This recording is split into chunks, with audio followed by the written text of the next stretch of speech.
বন্ধুরা তোমরা সবাই কেমন আছো? আশা করি সবাই খুব ভালো আছো। আমিও খুব ভালো আছি।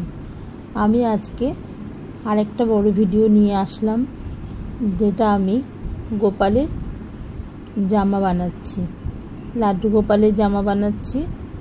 এই বানানোর জন্য আমি এখানে একটা লাল রঙের কাপড় নিয়েছি, আর যেহেতু কাপড়টা একটু সিল্কের, তার জন্য আমি একটা লাইনিং দিয়েছি তলায়, দিয়ে ভালো করে সেলাই করে লাইনিংটা উল্টে নিয়েছি। উল্টে এবার আমি কুচি কুচিগুলো দিয়ে নেব। কুচি দিয়ে তারপরে একটা দড়ি আমি বানিয়ে রেখেছি, দড়িটা আমি ভেতরে দিয়ে এবার আমি কোমরের একটা পট্টি দিয়ে দেব।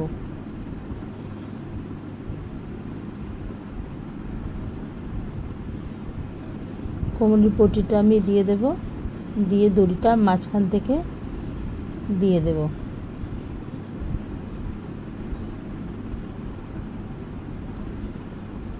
উল্টো দিকে লাগিয়ে তারপরে সোজা দিকে সেলাইটা দিতে হবে।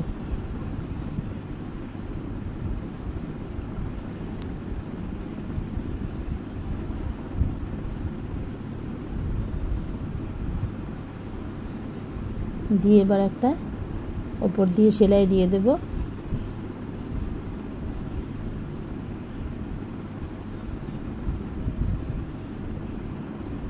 দেখো তোমরা যদি ভালো লাগে আমার এই ভিডিওটা, তাহলে আমাকে একটা লাইক, কমেন্ট আর সাবস্ক্রাইব করার অনুরোধ রইল।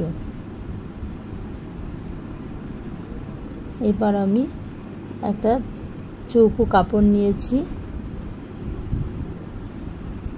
নিয়ে মাঝখান থেকে গোল করে কেটে দিয়ে এবার গোল করে সেলাই করব ঘুরিয়ে ঘুরিয়ে। তারপরে দুটো কাপড় আছে এখানে, তারপরে কাপড়টা ভেতরে দিয়ে উল্টে নেব।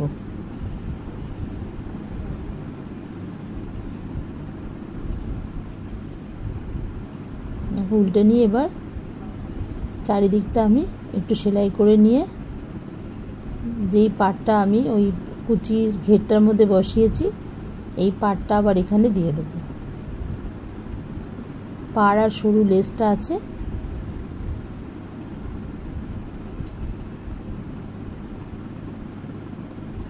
এবার আমি সরু একটা লেসও এর মধ্যে দিয়ে দিলাম। তারপরে আমি মুকুটটা বানাবো।